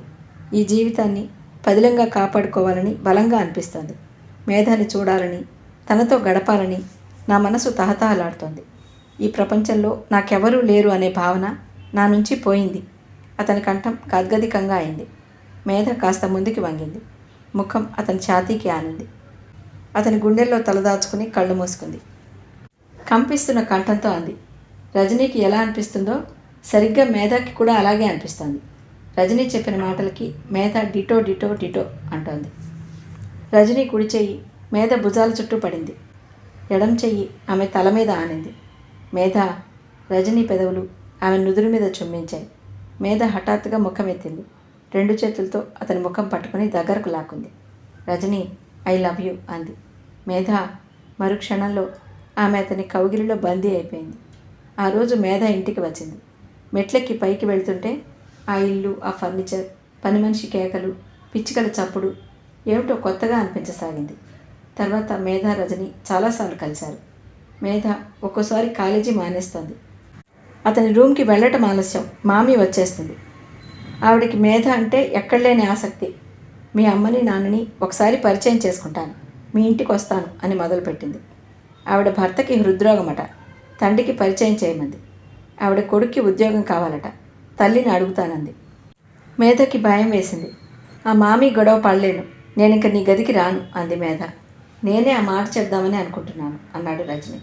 అతనికి కూడా మామీ అలా రావటం, మేధని అడగటం ఇబ్బందిగానే ఉంది. ఇద్దరూ కలుసుకోవాలంటేనే కష్టంగా ఉంది. చోట్లు వెతుక్కోవాల్సి వస్తుంది. ఒకసారి సాలార్జంగ్ మ్యూజియంకి రా అని చీటీ పంపింది. మేధ వెళ్ళేసరికి రజని అప్పటికే వచ్చున్నాడు. ఎంతసేపు అయింది వచ్చి అంది. అరగంట పైగానే అయింది. అంత ముందెందుకు రావటం? నువ్వు ముందు వస్తావేమోనని భయం. నేను ఇక్కడ లేకపోతే రాలేదని ఎక్కడ వెళ్ళిపోతావో అనిపిస్తుంది. మేధ అతను చెయ్యి పట్టుకుని గట్టిగా నొక్కి వదిలింది. ఇద్దరూ మ్యూజియం చూశారు. ఇంకోసారి నాంపల్లిలో రైలు ఎక్కి సికింద్రాబాద్లో దిగారు. ఇంకోసారి బిర్లా మందిర్, మరోసారి ప్లానిటోరియం. ప్రయాణికుల్లా పక్కపక్కన కూర్చోవటం, ఎవరూ కనిపించకపోతే తగ్గుస్వరంతో కబుర్లు చెప్పుకోవటం, ఎవరైనా కనిపిస్తే అపరిచితుల్లా దూరంగా ఉండిపోవటం. రజనీ అంటే తనకిష్టమని తెలిసిన మరుక్షణంలో తల్లి, తండ్రి, విజయ్, రవిచంద్ర, సుహాసిని, పరి అంకుల్ అందరూ అతన్ని ఎవరు ఏమిటి అని చీల్చి చెండాడతారు. అది మేధకి బాగా తెలుసు. రాను రాను పరిచయం పెరిగే కొద్దీ మేధ మనసు, శరీరం అతనికి దగ్గరగా ఉండాలని తప్పిస్తున్నాయి. అతని సాన్నిధ్యంలో ఒక అనిర్వచనీయమైన ఆనందం, తృప్తి దొరుకుతున్నాయి. వాటి కోసం మనసు ఆరాటపడుతోంది. అతను తనను తనుగానే కోరుకుంటున్నాడు, ఇష్టపడుతున్నాడు. తనకు తెలియదు. అతని జీవితంలో ఒక లోటును తను పూడ్చింది. అతని ఒంటరితనాన్ని మాయం చేసింది. తన విషయంలోనూ అంతే జరిగింది. రజనీ పరిచయం అయిన తర్వాత తన జీవితంలో ఒక విభిన్నమైన నూతన కోణం కనిపిస్తోంది. డబ్బు, పేరు, ప్రతిష్ట అవన్నీ కావలసినవే, అవి చాలా ముఖ్యమైనవే. కానీ వాటికంటే మనిషి, అతనిలో ఉన్న వెచ్చటి మనసు ఇంకా ముఖ్యం. డబ్బు, పేరు అనే ఇనుప చట్టంలో విజయ్ లాంటి వాళ్ళు బంధితులు. వాళ్ళు అవి లేకుండా బ్రతకలేరు. అవి లేని జీవితం వారికి నరకప్రాయం. రజనీ అలా కాదు. జీవితాన్ని నిరాడంబరంగా, స్వచ్ఛతతో, సచ్చీలతతో బ్రతకటంలో ఎంత ఆనందం, తృప్తి ఉన్నాయో అతని సమక్షంలో అర్థమవుతుంది. తల్లి, తండ్రి, విజయ్ ఒక్క మాటలో చెప్పాలంటే డబ్బు గల తమ బంధువులు, స్నేహితులు అనబడేవారంతా ఈ డబ్బు అనే వలలో ఇరుక్కుని గిలగిల్లాడుతున్నారనిపిస్తుంది. జీవితం సుఖమయం చేసుకోవడానికి మాత్రమే డబ్బు అనే మాట మర్చిపోయి డబ్బు సంపాదన కోసమే జీవితం అనే చట్టంలోకి వెళ్ళిపోతున్నారు. ఆ చట్టం నిర్దాక్షిణ్యంగా మనిషిలో మానవత్వాన్ని హరింపచేస్తోంది. విజయ్ సంగతి బాగా తెలుసు. పెళ్ళయ్యే వరకే అతనికి తన పట్ల ఆకర్షణ. పెళ్ళయిన తర్వాత అతనికి సంపాదనే ముఖ్యం. దానికి అడ్డుగా దేనిని సహించడు. అతనికి టైంని డబ్బుగా మార్చడం అనేది నరనరంలోనూ ఉంది. అది తన స్వభావానికే విరుద్ధం. అందుకే విజయ్కి తనంటే ఇష్టమని తెలుసు. ఆ ఇష్టం అంటే తనకి భయం. అతని జీవితంలో అతనికి ఉపయోగపడే వారిని దగ్గరికి రానిస్తాడు. మిగతా వారిని నిర్దాక్షిణ్యంగా దూరంగా నెట్టేస్తాడు. అక్కడ అతనికి ఏమాత్రం సంకోచం కానీ వెరపు కానీ ఉండవు. మేధ వయసు వచ్చి ఊహ బాగా తెలిసినప్పటి నుంచి తనకు తెలియకుండానే తనని తానుగా ఇష్టపడే వ్యక్తి కోసం అన్వేషిస్తోంది. ఆ అన్వేషణకి రజనీ సరైన సమాధానంగా కనిపిస్తున్నాడు. అతనికి తన తల్లిదండ్రులు ఎంత డబ్బు కలవాళ్ళో, పేరు ప్రతిష్టలు కలవారో సరిగ్గా తెలియదు. ఆ వివరాలు తెలుసుకోవాలనే ఆరాటం అతనికి లేదు. అతనికి మేధ వల్ల ఆనందం, మేధ కావాలి అంతే. అతనితో పరిచయం పెరిగిన కొద్దీ అతనికి మిగతా విషయాల పట్ల గల అనాసక్తి మేధని ఇంకా ఇంకా ఆకర్షించసాగింది. ఇద్దరూ కలిస్తే తమ ఇద్దరి గురించే మాటలు, ఇంకొక ప్రసక్తి రాదు లేదు. మేధకి ఇది చాలా ఇష్టంగా అనిపించింది. ఇద్దరూ కలిస్తే ఒక ప్రపంచం, దానిలో మరొకరికి చోటు లేదు, ప్రమేయం ఉండదు. నెల రోజుల అనంతరం మేధ గబగబా బస్ స్టాప్ దగ్గరకు వచ్చింది. క్షణంసేపు తలెత్తి మెరుపులా కలే చూసింది. అక్కడ 4 మనుషులకి అవతల రజనీ ఉన్నాడు. మేధకి అమ్మయ్య అనిపించింది. మేధ బస్సులో ఎక్కింది. వెనకే రజనీ వచ్చాడు. మేధ పక్కన సీటు ఖాళీగా ఉంచింది. రజనీ వచ్చి కూర్చున్నాడు. నిన్న ఎందుకు కనిపించలేదు? బయటికి చూస్తూ అడిగాడు. అతను అడగటం మేధకి తప్ప ఇంకొకరికి వినిపించలేదు. అంత తగ్గుస్వరంగా ఉంటుంది. ఎదురుగా సర్దార్జీ ఒక ఆయన ఇటే ఆసక్తిగా చూస్తున్నాడు. పరి అంకుల్ భార్యకి సుస్థి చేసింది. హాస్పిటల్లో ఉండిపోయాను. రాత్రంతా నిద్రపోలేదా? మేధ కూడా బయటికి చూస్తూ అంది. అతను తల ఊపాడు. ఎప్పుడైనా అన్న టైంకి రాకపోతే ఆదుర్దా పడద్దని చెప్పానుగా. పడకూడదనే అనుకుంటాను, కానీ నా వల్ల కావటం లేదు. భయం వేస్తుంది. మనసు పరిపరి విధాల పోతుంది. నువ్వు సరిగ్గా ఇంటికి చేరుకున్నావా? యాక్సిడెంట్ లాంటిదేం కాలేదు కదా? ఏ హాస్పిటల్లోనో లేవు కదా అనిపిస్తుంది. జన్మలో మళ్ళీ నిన్ను చూడలేనేమో. మొన్న చూసిందే ఆఖరి చూపేమో అనిపిస్తుంది. అతను అలా చెప్తుంటే మేధకి అతని గుండెల్లో తలదాచుకుని నాకు కూడా ఇలాంటి భయాలే వస్తాయి అని చెప్పాలనిపిస్తుంది. బస్సు స్టేషన్కి వచ్చేసింది. ఇద్దరూ దిగారు. స్టేషన్లో కాసేపు నడిచారు. ఎక్కడ కూర్చోవటమా అని ఆలోచిస్తున్నారు. హలో మేధ, వెనక నుంచి వినిపించింది. మేధ త్రుళ్ళిపడి చూసింది. ఎదురుగా విజయ్, అందంగా, ఆడంబరంగా, హుందాగా. ఏమిటి ఇక్కడున్నావు? హలో రజనీ. విజయ్ రజనీని పలకరించాడు. అతని చూపులు ఒక క్షణం నిశితంగా, యగాదిగా అతి సామాన్యంగా ఉన్న రజనీ డ్రెస్ని చూశాయి. హలో అన్నాడు రజనీ. ఒక ఫ్రెండ్ ఊరెళ్తోంది, అందుకని స్టేషన్కి వచ్చాను. ఏ ట్రైన్? గోదావరి ఎక్స్ప్రెస్. ఆ ట్రైన్ వెళ్ళి గంటకి పైగా అయిందమ్మా. ఓ అలాగా. రైళ్ళు ఇంత టైంకి ఎప్పుడు వస్తున్నాయి? నాకు తెలియదే అంది. రజనీ పనున్నట్టు అక్కడి నుంచి వెళ్ళిపోయాడు. ఇంటికి వెళ్దామా అన్నాడు విజయ్. ఇక అతను వదలడు. ఇద్దరు బయటకు వస్తుంటే చెప్పాడు. నా క్లయింట్ ఒకతను ఇక్కడ పుస్తకాల షాప్ కొంటాను అని చూపించడానికి తీసుకొస్తే వచ్చాను. విజయ్ మీద బయటకు వచ్చారు. నీ కారేది? విజయ్ అడిగాడు. తీసుకురాలేదు. ఎలా వచ్చావు మరి? ఆటోలో. How silly. నాకు కాస్త ఫోన్ చేయకూడదా? పద వెళదాం. అతను కారు దగ్గరకు వెళ్తూ అన్నాడు. మేధ రజనీ కోసం చూసింది. ఎవరి కోసం చూస్తున్నావు అడిగాడు విజయ్. ఎవరూ లేరు అంది. ఇద్దరూ కారులో కూర్చొని వస్తుంటే రజనీ బస్ స్టాప్లో నిలబడి కనిపించాడు. అతన్ని కూడా పిలు అంది మేధ. ఏం వద్దులే, అతనికి నాకు అంత మంచి టర్మ్స్ ఏమీ లేవు నిర్మమాటంగా చెప్పాడు. మేధ బలవంతం చేయలేకపోయింది. రజనీ వచ్చిన ప్రయోజనం ఏముంది? తను విజయ్ పక్కన కూర్చుంటే అతను వెనక సీట్లో కూర్చోవాలి. రజనీని అలా వదిలేసి రావటం మేధకి చాలా బాధగా అనిపించింది. కారు ఆఫ్ చేయమని అరిచి దిగి అతని దగ్గరికి పరిగెత్తాలనే కోరికని బలవంతంగా నిగ్రహించుకుంది. విజయ్ తనకు వచ్చిన కొత్త కేసు గురించి చెప్తున్నాడు. మేధ బోరుగా ముఖం పెట్టి కూర్చుంది. మేధ, నువ్వు చాలా మారిపోయావు అన్నాడు విజయ్. ఎందుకు అలా అంటున్నావు? ఇదివరకటి జోక్స్ ఏవి? నన్ను ఏడిపించటం ఏది అన్నాడు. మేధ మౌనంగా ఉండిపోయింది. ఇంటికి వచ్చేసరికి ఇంటి నిండా అతిథులు ఉన్నారు. ప్రదీప్ ఉన్నాడు. తండ్రి మేధని పరిచయం చేశాడు. ఈయన ప్రదీప్ నాన్నగారు, ఈమె తల్లి, ఆ అమ్మాయి అక్క. మేధ అందరికీ నమస్కరించింది. ప్రదీప్ చూపులతోనే మేధని తినేస్తూ కూర్చున్నాడు. మీ అమ్మాయి అంటే మా ప్రదీప్కి ప్రాణం. మా వాడికి అసలు ఏ ఆడపిల్లలు నచ్చరు అంటూ తల్లి ఉపోద్ఘాతం ప్రారంభించింది. డాడీ, నాకు చాలా అలసటగా ఉంది, నేను వెళ్తాను. మేధ చటుక్కున లేచి అక్కడి నుంచి వెళ్ళిపోయింది. ఎవరి వైపు చూడలేదు. ఎవరితోనూ మర్యాదగా వస్తానండి అనలేదు. తల్లి తండ్రి కూడా ఆమెను వారించలేదు. పెళ్లివారి ముఖాలు మాడిపోయాయి. ప్రదీప్ తండ్రి అన్నాడు, డాక్టర్ గారు, చల్లకొచ్చి ముంత దాచటం ఎందుకు? నాదంతా స్ట్రెయిట్ డీలింగ్. మా ప్రదీప్కి మీ అమ్మాయిని చేసుకుంటామని అడగటానికే వచ్చాం అన్నాడు. చాలా సంతోషం. కానీ మా అమ్మాయికి ఎంఆర్సీసీ పాస్ అయిన కుర్రాడి కోసం చూస్తున్నాం. యూకేలో మా ఫ్రెండ్ కొడుకు రాజా అని ఉన్నాడు, బాలసుందరం గారు అన్నారు. పరాయి సంబంధానికి వెళ్లాల్సిన అవసరమే లేదు. డాక్టర్ చేసే కుర్రాడు వద్దు అనుకుంటే మా విజయ్ ఉన్నాడు అంది వైదేహి. ఆయన ప్రదీప్ వైపు చూశాడు. విన్నావుగా వారి అభిప్రాయం. ఇంకెందుకు, పద వెళదాం. చివ్వున లేచాడు. కూర్చోండి, టీ తాగుదురు గాని అంది వైదేహి. మేం టీ కోసం రాలేదండి అంది ప్రదీప్ తల్లి. అందరూ బిలబిలా వెళ్ళిపోయారు. మేనర్లెస్ బ్రూట్స్ ఎలా వెళ్ళిపోయారో. అది అసలు మర్యాదేనా? వీళ్ళకా మన పిల్లనిచ్చేది అంది వైదేహి. ఆశాభంగం పొందిన కోపం వారిది, మనమేమీ అనుకోకూడదు అన్నారు డాక్టర్ గారు. మీరెప్పుడు ఇలాగే చెప్తారు అంది వైదేహి. కారులో వస్తుంటే తండ్రి ప్రదీప్ని చెడామడా తిట్టాడు. నేను మొదటే చెప్పాను, అసలు రాను అన్నానా? వారి కంటికి మన మానవని నాకు తెలుసు. నువ్వే నా ప్రాణాలు తోడావు. లక్షణంగా ఆ గుంటూరు అమ్మాయిని చేసుకోరా అంటే వినలేదు. మేధ మేధ అంటూ ఎగిరావు. ఇప్పుడు ఈ అవమానం చేయించుకుంటే బాగుందా? ఆ గుంటూరు అమ్మాయికి ఇంత డబ్బు ఎక్కడిదండి? ఆ ఇల్లే బోలెడని లక్షలు చేస్తుంది. ఒక్కగానొక్క పిల్ల, పైనుంచి సంపాదించే తండ్రి, ఆస్తిపరురాలైన తల్లి. మనవాడి సెలక్షన్కే బాగానే ఉంది అంది తల్లి వత్తాసు పలుకుతూ. వాళ్ళ పొగరు ఎలా అణచాలో నాకు తెలుసు అన్నాడు ప్రదీప్. ఏడ్సావు, ఏం చేస్తావు? ఏం చేస్తానా? నన్ను అవమానించిన వాళ్ళని నేనేం వదలను. ఆ అమ్మాయికి పెళ్లి కాకుండా యాగి చేస్తాను అన్నాడు ప్రదీప్. అతని ముఖం క్రూరంగా ఉంది. 2 వారాలు తిరగకుండానే రజనీ పేరు మేధా పేరుతో కలిపి డాక్టర్ బాలసుందరం గారి అమ్మాయి రాసక్రీడలు అంటూ పేపర్లలో వచ్చింది. యూత్ సర్వీస్ సెంటర్ గోడల నిండా అసభ్యంగా రాశారు. వైదేహి బాలసుందరం గారికి ఆకాశరామన్న ఉత్తరాలు వచ్చాయి. వాళ్ళు ఇదంతా చూసి కలవరపడ్డారు. ఆ రజనీ ఎవరా అని వాకప్ చేశారు.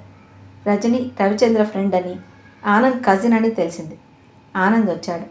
రజనీ చాలా మంచివాడని, కావాలంటే తీసుకువస్తానని చెప్పాడు. వైదేహి అవసరం లేదండి.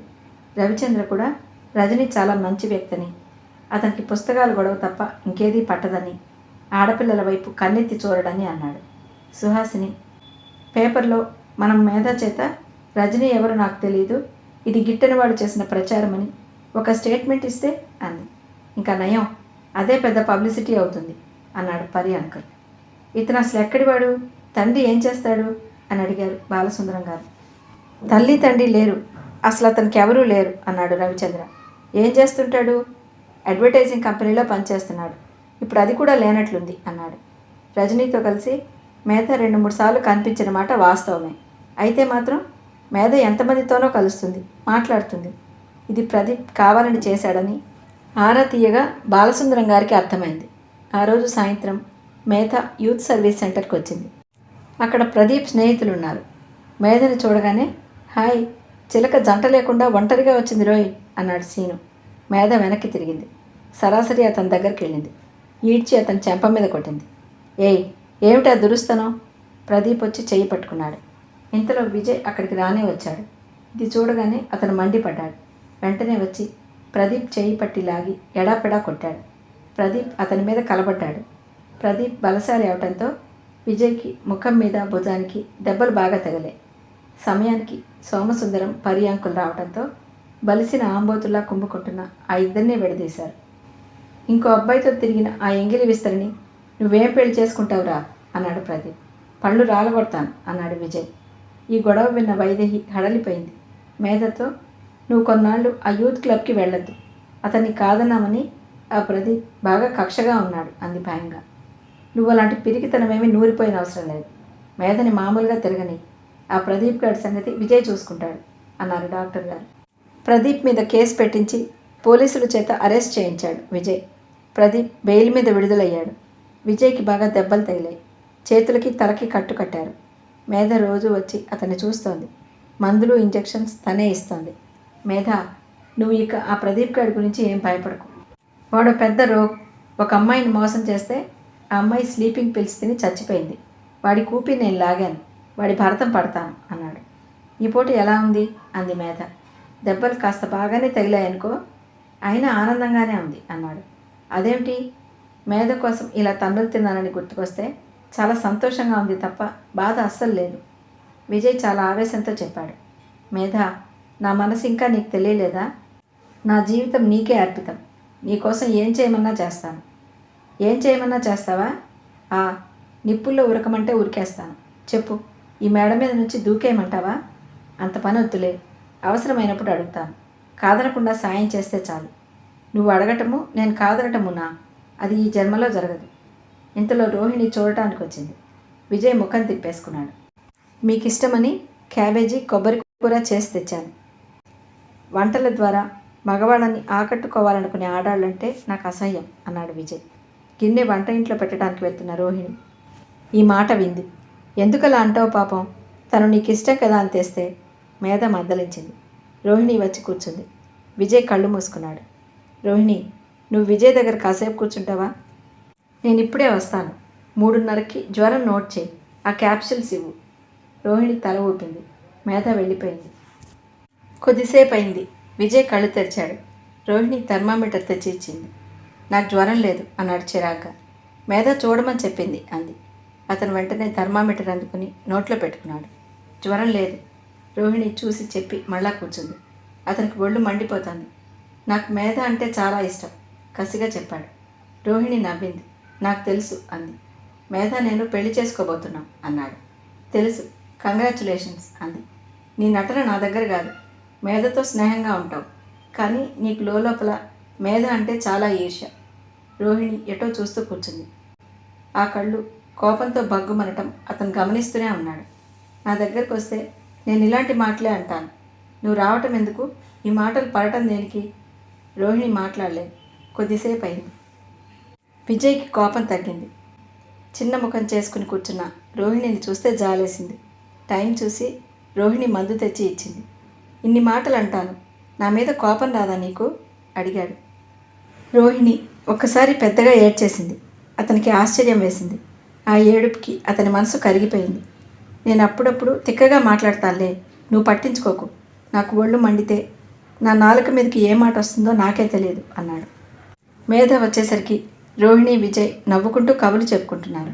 మేధను చూడగానే విజయ్ ఉలికిపాటుగా చూస్తూ వెంటనే గంటు పెట్టుకున్న ముఖంతో, చూసావా మేధ, రోహిణి ఏడ్చి నా మనసులో మంచితనం కొట్టేస్తోంది అంటూ ఫిర్యాదు చేశాడు.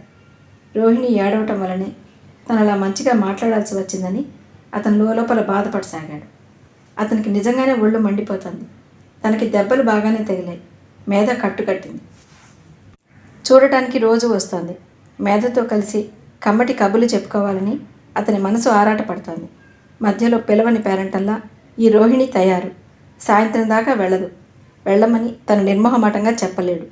ఇది అతను పడుతున్న నరకం. మేధ ఇంటికి వచ్చింది. తల్లి, తండ్రి డైనింగ్ టేబుల్ దగ్గర ఉన్నారు. ఎవరో అతిథులు ఉన్నారు. మేధని చూడగానే తండ్రి అన్నాడు, బేబీ, గుడ్ న్యూస్. ఢిల్లీలో జరగబోతున్న ఆల్ ఇండియా టోర్నమెంట్స్ పోటీలోకి టీటీ సింగిల్ ప్లేయర్గా మన స్టేట్ నుంచి నువ్వు సెలెక్ట్ అయ్యావట. స్పోర్ట్స్ కౌన్సిల్ సెక్రటరీ ఫోన్ చేశారు. నువ్వు రాగానే ఫోన్ చేయమన్నారు. మేధ ఈ వార్త వినగానే, నిజంగానే డాడీ అంటూ ఆనందంతో అరవలేదు. ఓ మమ్మీ అంటూ వచ్చి తల్లిని కౌగలించుకోలేదు. అలాగా అంది. నువ్వు ఆయనకి ఫోన్ చేయమ్మా. ఆయన ఎంత సంతోషంగా ఉన్నాడో తెలుసా? మన మేధ కాకపోతే ఇంకెవరు సెలెక్ట్ అవుతారండి అన్నారు. వైదేహి ఫోన్ తీసుకురావడానికి వెళుతూ అంది. ఇప్పుడు ఫోన్ చేయకు మమ్మీ అంది. చెయ్యొద్దా? ఎందుకని? మేధ ఆగింది. క్రిందికి చూస్తూ చెప్పింది, మమ్మీ, నాకు ఇష్టం లేదు. నేను ఆ పోటీకి వెళ్ళను. నువ్వు చెప్పి క్యాన్సిల్ చేయించు. ఏమిటి? వైదేహి ఒక్క అంగలో దగ్గరకు వచ్చింది.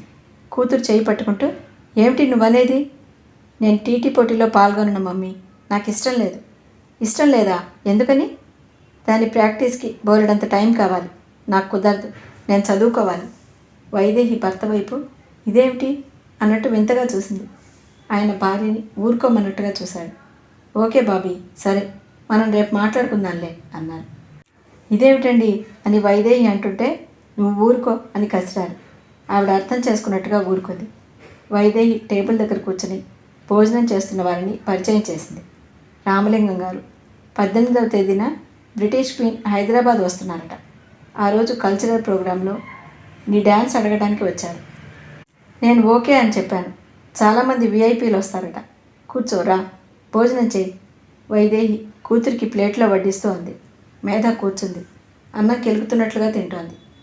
రామలింగం ఎంతో సంతోషంగా అన్నాడు, చూడమ్మా, ఈ సమ్మర్లో మేము మా సంస్థ తరపున స్టేట్ కల్చరల్ టూర్ వెళ్తున్నాం. అక్కడ మన తెలుగు వాళ్ళు రమ్మనమని ఎప్పటి నుంచో పిలుస్తున్నారు. మా ట్రూప్లో నిన్ను కూడా చేర్చుకుంటున్నాం. నీ పరీక్షలు అయిన తర్వాతనే టూర్ పెట్టుకుంటాం. చాలా సిటీస్ కవరేజ్ ఉండేట్లు చూస్తున్నాం. మమ్మీని డాడీని కూడా రమ్మంటున్నాం. హాలిడేలా ఉంటుందని. థ్యాంక్ యూ అంది వైదేహి.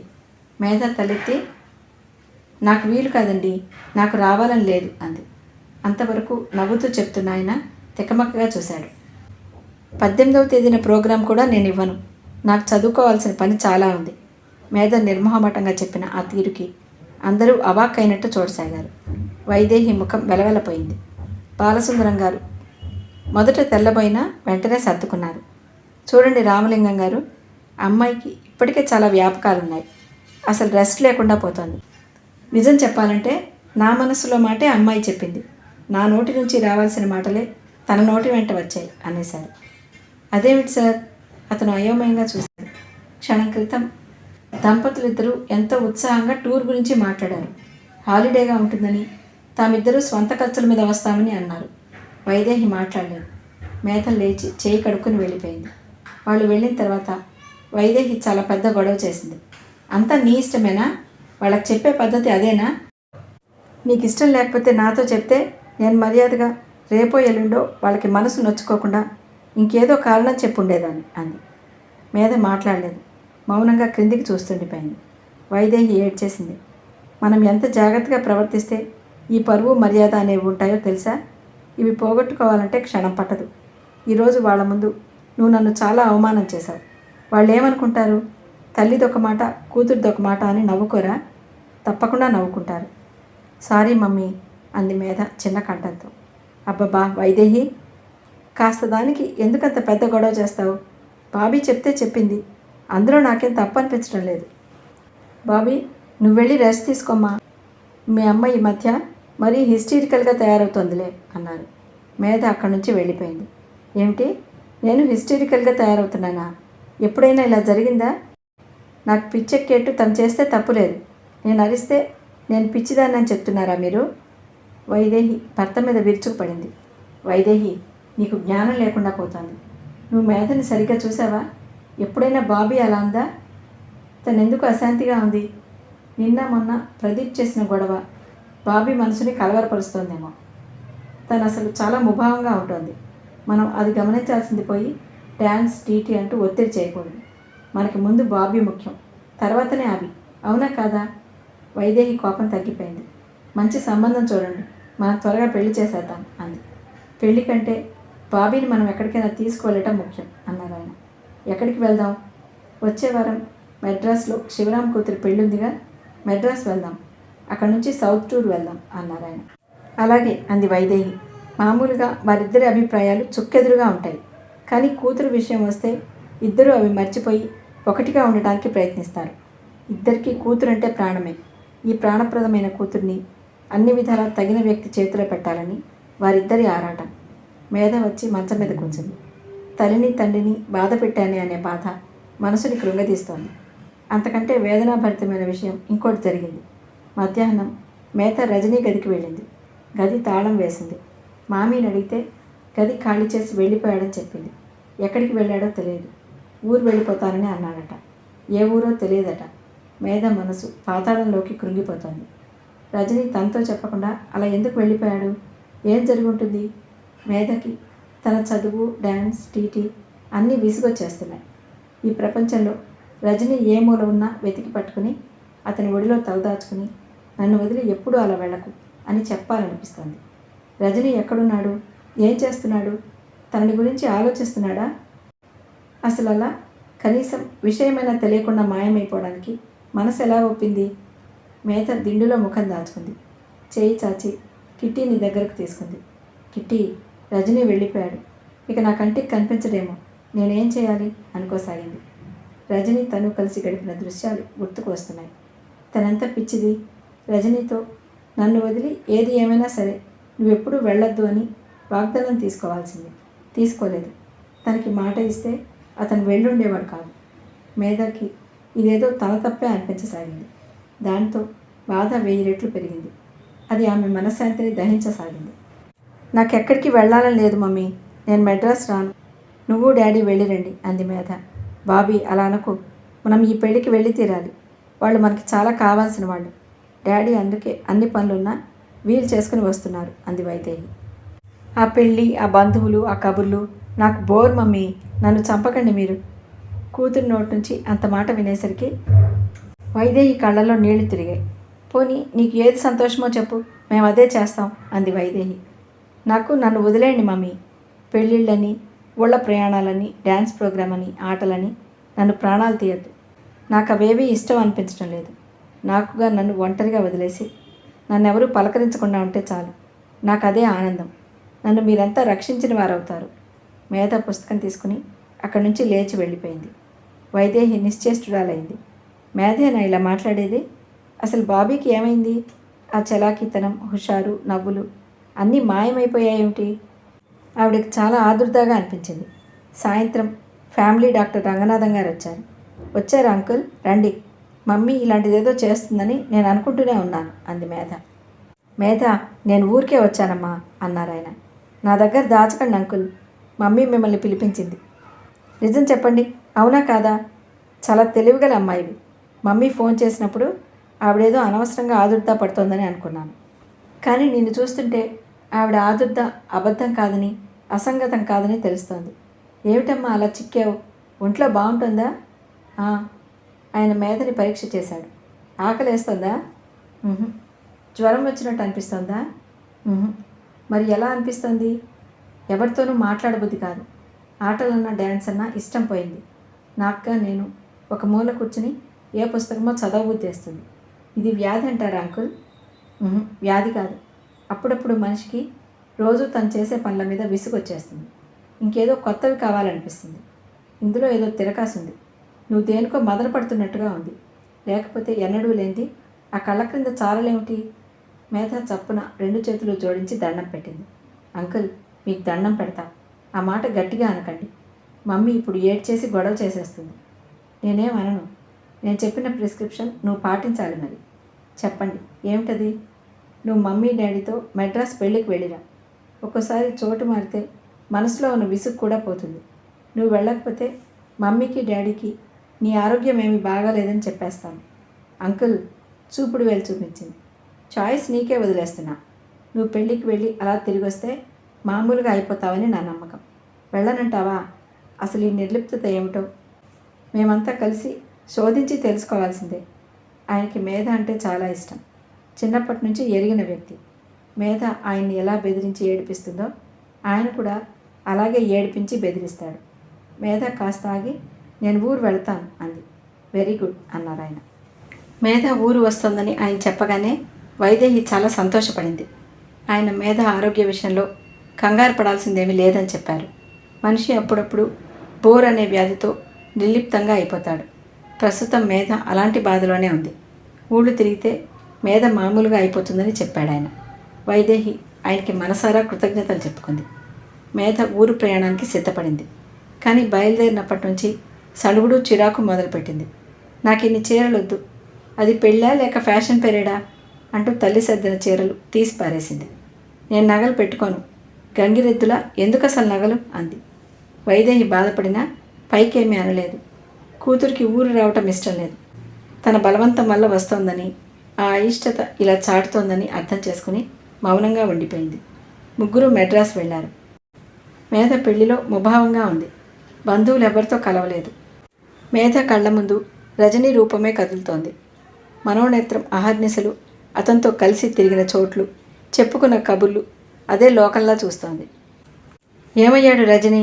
అలా కనిపించకుండా చెప్పకుండా ఎందుకు మాయమయ్యాడు? మేధ మనసు నిరంతరం ఇదే మదనకి గురవుతోంది. చుట్టుపక్కల ఉన్న సందడి పట్టడం లేదు.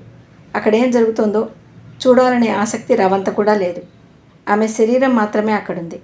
మనసు రెక్కలు కట్టుకున్నట్లుగా రజనీ కోసం నిరంతర అన్వేషణలో రకరకాలుగా ఊహిస్తూ పలు చోట్లకి ఎగురుతోంది. అతను తనని గురించి ఆలోచిస్తున్నాడా? అసలు అలా వెళ్ళిపోవటం న్యాయమేనా? అసలు ఏం జరిగింది? ఏమై ఉంటుంది? మేధకి తల బద్దలు కొట్టుకోవాలనిపిస్తోంది. ఇంతలో అక్కడికి మేధ వయసు వాళ్ళే 4 అమ్మాయిలు వచ్చారు. హలో మేధ, ఒక అమ్మాయి వచ్చి పలకరించింది. మెడిసిన్ ఎన్నో సంవత్సరం ఇప్పుడు అంది ఇంకో అమ్మాయి. 4వ సంవత్సరం. ఏమిటి ఒక్కదానివి ఇలా దూరంగా కూర్చున్నావు? మరో అమ్మాయి అడిగింది. అసలు ఏమిటి ఇలా మౌనంగా ఉన్నావు? ఏమైంది నీకు? చాలా వింతగా ఉందే. మేధ తెచ్చిపెట్టుకున్న నవ్వుతో చూసింది. ఇదివరకే చాలా మాట్లాడి బోర్ కొట్టింది. మౌనంగా ఉండాలనుకున్నాను. అమ్మాయి మేధ, రుక్మిణి అమ్మమ్మ వచ్చింది. పెళ్ళి ఎప్పుడు చేసుకుంటావు? మొన్న నాకు హార్ట్ అటాక్ వచ్చింది. చచ్చిపోతాననే అనుకున్నాను.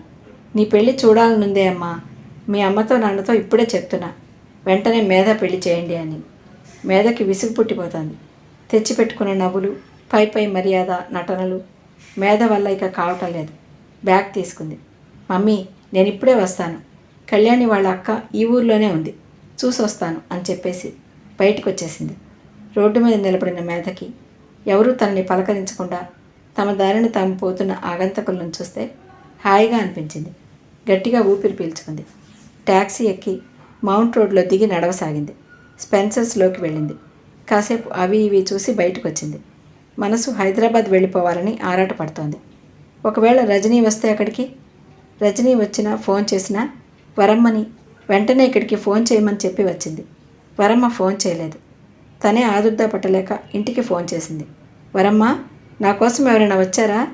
ఆత్రంగా అడిగింది. ఎవరూ రాలేదమ్మా, ఫోన్ కూడా చేయలేదు. ఉత్తరాలు ఏమైనా వచ్చాయా? రాలేదమ్మా. సరిగ్గా చూడు వరమ్మ, నువ్వు అసలే మతిలేని మనిషివి, చూసి చెప్పు. వరమ్మ వెళ్ళి చూసొచ్చింది. చూశానమ్మా, ఏం రాలేదు. సరే, ఏదైనా వస్తే నాకు ఫోన్ చేసి చెప్పు. అలాగేనమ్మా. మేధ ఫోన్ పెట్టేసి తల పట్టుకుని పెద్దగా నిట్టూర్చింది. అక్కడి నుంచి లేచి వెనక్కి తిరిగేసరికి తండ్రి ఎదురుగా నిలబడి ఉన్నాడు. ఆయన వాలకం చూస్తే అక్కడ చాలాసేపటి నుంచి ఉన్నట్లు, తన ఫోన్ సంభాషణ విన్నట్టు అనిపిస్తోంది. డాడీ, మేధ తడబడింది. బాబీ, ఎవరినైనా ఎక్స్పెక్ట్ చేస్తున్నావా? ఆయన కంఠం మామూలుగా ఉండాలని ప్రయత్నం చేస్తున్నట్లు తెలుస్తూనే ఉంది. లేదు డాడీ. అబ్బే, కానీ తడబడింది. తండ్రి ముందు ఏనాడు ఎరుగని అనుభవం ఇది. ఇంతలో దేవతల రుక్మిణి అమ్మమ్మ అక్కడికి వచ్చింది. భోజనాలకి రెండర్రా అంటూ. మేధ చప్పున అక్కడి నుంచి వెళ్ళిపోయింది. తండ్రి వరమ్మని తను ఎవరైనా వచ్చారా, ఫోన్ చేశారా అని అడగటం విన్నాడని తెలిసిన క్షణం నుంచి మేధ మనసులో ఆదుర్దా రెట్టింపైంది. ఆయన ప్రశ్నార్థకం నింపిన దృక్కులే మేధని వెంటాడుతున్నాయి. మేధకి ఏమిటో ఎన్నడూ ఎరగని అనుభవంగా ఉంది. మనసంతా ఆదుర్దాగా, వెలితిగా, కంగారుగా, అయోమయంగా అనిపిస్తోంది. రజనీ ఎక్కడున్నాడు? అసలు బ్రతికున్నాడా? అతను క్షేమంగా ఉన్నాడని తెలిస్తే చాలు. మేధ మనోనేత్రం ముందు గాయాలతో స్పృహలేని స్థితిలో రజనీ కనిపిస్తున్నాడు. ఆందోళన ఇంకా రెట్టింపైంది. మేధ ఆలోచిస్తోంది. ఎదురుగా హిగిన్ బాదమ్స్ పుస్తకాల షాప్ కనిపించింది. మేధ పుస్తకాల షాపులోకి వచ్చింది. ఏమైనా సరే, ఈ రాత్రి ప్లేన్కి హైదరాబాద్ వెళ్ళిపోవాలి. తను ఇక్కడ ఏం చేస్తోంది అసలు? ఈ ఊరు తనకేం బాగాలేదు అనుకోసాగింది. అక్కడ పుస్తకాలు చూస్తుంటే మహేష్ యోగి రాసిన పుస్తకాలు 2 కనిపించాయి. అవి కొనుక్కుంది. సాధారణంగా మేధ అలాంటివి చదవదు. కానీ ఆ పుస్తకాలు రజనీ తనకి ఇష్టమని చెప్పాడు. వాటిని చూస్తే అతని ఛాయలా ఉన్నాయి. బిల్లు చెల్లించి పుస్తకాలు తీసుకుంది. చిల్లర తీసుకుని వెనక్కి తిరిగింది. వెనుకగా వచ్చిన వ్యక్తి చటుక్కున వెనక్కి తిరిగి గబగబా వెళ్ళిపోతున్నాడు. మేధ నిశ్చేష్టురాలైంది. అతను రజనీ. తన కళ్ళు తనని మోసం చేయటం లేదు కదా? ఒక క్షణం అయోమయంగా అయింది. సందేహం లేదు, అతను రజనీయే. ముమ్మూర్తులో అతనే. తనని చూసి చూడనట్టు వెళ్ళిపోతున్నాడే. రజనీ బిగ్గరగా పిలిచింది. ఆ పిలుపుకి అతని నడక వేగం మరింత ఎక్కువైంది. రజనీ! మేధ అరిచినట్టుగా పిలిచిన పిలుపుకి పక్కన పుస్తకాలు చూస్తున్న వాళ్ళు తిరిగి చూశారు. గుమ్మం దగ్గర ఒక వ్యక్తి, సార్, మిమ్మల్ని పిలుస్తున్నారు అని ఇంగ్లీష్లో చెప్పాడు. రజనీ అతని మాట వినిపించుకోలేదు. గబగబా బయటకు వచ్చేశాడు. మేధ కూడా గబగబా బయటకు వచ్చింది. అతను జనంలో కలిసిపోతూనే ఉన్నాడు. రోడ్డు దాటడానికి వెళ్ళిపోతున్నాడు. మేధ పరిగెత్తింది. పరిగెత్తకపోతే అతను అందేవాడు కాదు. పరిగెత్తికెళ్ళి అతని చెయ్యి గట్టిగా పట్టుకుంది. రజనీ అంది. అతను తల తిప్పి చూశాడు. హలో మేధ, తెచ్చిపెట్టుకున్న నవ్వుతో పలకరించాడు. మేధకి ఒళ్ళు మండిపోయింది. హలో మేధ అతన్ని అనుకరిస్తూ అంది. అడగటానికి సిగ్గులేదా? నువ్వు అసలు మనిషివేనా? చెప్పా పెట్టకుండా అలా హుష్కాకి అన్నట్టు మాయమైపోతావా? కనీసం మాట చెప్పాలనే మర్యాదైనా లేదా? మేధకి ఆయాసంగా ఉంది. అతను కనిపించాడు. చాలా సంతోషంగా ఉంది. రెట్టింపు కోపంగా కూడా ఉంది. భరించలేనంత బాధగా ఉంది. మనిషి ఈ భావాలతో ఉక్కిరిబిక్కిరైపోతోంది. అతను చేయి వదిలించుకోబోయాడు. మేధ గట్టిగా చేయి జారితే ఎక్కడ మాయమైపోయి మళ్ళీ కంటికి కనిపించడం అని భయపడినట్లుగా బిగించి పట్టుకుంది. నిన్ను వదలను. ఈ క్షణం నుంచి ఒక్క నిమిషం కూడా వదలను. అసలు ఏమైపోయావు? నేనెంత బాధపడ్డానో తెలుసా? నేనేం చేశానని నన్ను ఇంతగా బాధ పెట్టావు నువ్వు? మేధ ఆవేశంగా బిగ్గరగా అంటుంటే అతను పళ్ళ బిగువున తగ్గు స్వరంలో, మేధ ప్లీజ్, అందరూ ఇటే చూస్తున్నారు అన్నాడు. చూడండి, let them go to hell అంటూ అరిచింది. మేధ అతని చెయ్యి వదిలిపెట్టలేదు. అతని సంగతి ఏమిటో తేల్చుకుంటే గానీ అతన్ని వదిలేయట్లేదు. ఎవరైనా చూస్తున్నారని కానీ ఏమైనా అనుకుంటారని కానీ అస్సలు లక్ష్య పెట్టడం లేదు. అతనే నిగ్రహం తెచ్చుకున్నాడు. ఇక లాభం లేదనుకున్నట్లుగా ట్యాక్సీ అని దోవన వెళ్ళే ట్యాక్సీని పిలిచాడు. ఇద్దరూ అందులో ఎక్కారు. మేధ ట్యాక్సీ ఎక్కేటప్పుడు లోపల కూర్చున్న తర్వాత కూడా అతని చెయ్యి వదలలేదు. చెప్పు, ఎందుకలా మాయమైపోయావు? ఊరికేనా? నీకు తమాషాగా ఉందా? నువ్వు నిజంగా ఊరికేనే మాయమైపోయి ఉంటే నేను చంపేస్తాను. రెండు చేతులు అతని కంఠం దగ్గరికి చూపిస్తూ అంది. ట్యాక్సీ డ్రైవర్ వ్యూ మిర్రర్లో నుంచి ఆదుర్దాగా చూడసాగాడు. నువ్వు కాసేపు నీ కోపం ఆపుకుంటావా? రజని అడిగాడు. మేధ సరిగ్గా కూర్చుంది. ట్యాక్సీ బీచ్ ఒడ్డుకు వచ్చి ఆగింది. రజని దిగి డబ్బు చెల్లించాడు. ఇద్దరు ఇసుకలో నడుచుకుంటూ సముద్ర పొట్టికి ఎవరూ లేని చోటుకి వెళ్ళారు. ఏమైంది చెప్పు అంది. తెలుసుకుని ఏం చేస్తావు? చెప్పటం ఆలస్యం చేశావా? నీ ముఖం గీరేస్తాను. బాప్రే, నువ్వు కూర్చో ముందు. నేను కూర్చోను. నువ్వంటే నాకు మండిపోతోంది. మరి ఇంకెందుకు ఈ మాటలు, ఈ ప్రశ్నలు, ఈ సంజాయిషీలు? జరిగింది తెలుసుకోవాలి నేను. తెలుసుకుని ఏం చేస్తావు? తప్పు నీదా నాదా అని తెలుసుకుంటాను. నీకు చెప్పకుండా వెళ్ళిపోవటం తప్పు నాదే కదా? అవును, నీది తప్పే, చాలా తప్పు, క్షమించరాని తప్పు. జన్మలో నీ ముఖం చూడకూడనంత, నీ పేరు కూడా తలవనంత మరీ ఘోరమైన తప్పు. మరి నాతో ఎందుకు మాట్లాడుతున్నావు? దానికి కారణం తెలుసుకోవాలి. అతని మేధ ముఖంలో ఆవేశం చూస్తూ ఉండిపోయాడు. చెప్తావా చెప్పవా? చెప్పినందువల్ల ప్రయోజనం లేదు అంటున్నాను. అది తేల్చుకోవాల్సింది నేను అంటున్నాను. నువ్వు కోపం వస్తే ఇలా ఉంటావని నాకు తెలియదు సుమా. నువ్వు మాటలు మార్చకు రజని. అడిగిన దానికి సమాధానం చెప్పు. నువ్వు అలా ఎందుకు వెళ్ళిపోయావు? చెప్పలేని కారణం ఏదో ఉండుంటుంది అని ఎందుకు అనుకోవు నువ్వు అసలు? అనుకుని నన్నెందుకు వదిలేయవు? వదలను, చచ్చినా వదలను. ఊహలు నాకు గిట్టవు. నిజం కావాలి నాకు. జరిగిందేమిటో తెలియాలి, తెలుసుకుని తీరాలి. నేను ఎంత బాధపడ్డానో నీకు తెలుసా? నరకంలో వేగిపోతున్నాను. నువ్వు వెళ్ళిపోయావని మామీ చెప్పిన క్షణం నుంచి నాకు మతిపోయింది. నేను చేసిన తప్పేమిటి అసలు? నువ్వు నన్ను ఎందుకు ఇంత చిత్రవద పెట్టావు? బాధ నీ ఒక్కరి సొత్తు కాదు, నేను పడ్డాను. అదే నేను అడిగేది. నన్ను బాధ పెట్టావు, నువ్వు బాధపడ్డావు. ఎందుకు ఇలా చేసావు? రజని మాట్లాడలేదు. అతను నుదురు చిట్లించి కెరటాల వైపు చూస్తున్నాడు. ఒక్కొక్క కెరటం పరుగున వచ్చి వాళ్ళ కాళ్ళ దగ్గర విరిగి నేలలో ఇంకిపోతోంది. సగం నీళ్లు వెనక్కి వెళ్ళి సముద్రంలో కలవాలని ఆరాటపడుతున్నాయి. కానీ ఇసుక వాటిని మింగేస్తోంది. సరే, నువ్వు చెప్పవు కదా, అంటే నీకు ఇష్టం లేదన్నమాట. మేధ వెళ్ళబోతూ అంది. నువ్వు అసలు నా కంటికి కనిపించకుండా ఉన్నా బాగుండేది. అదొక శాంతిగా ఉండేది. కళ్ళకి కనిపించి నా మనసు పడే నరకం తెలిసి కూడా నువ్వు పట్టనట్టుగా ఉన్నావు. ఓకే, సరే అయితే. మేధ అక్కడి నుంచి గబగబా అడుగులు వేసి వెళ్ళిపోసాగింది.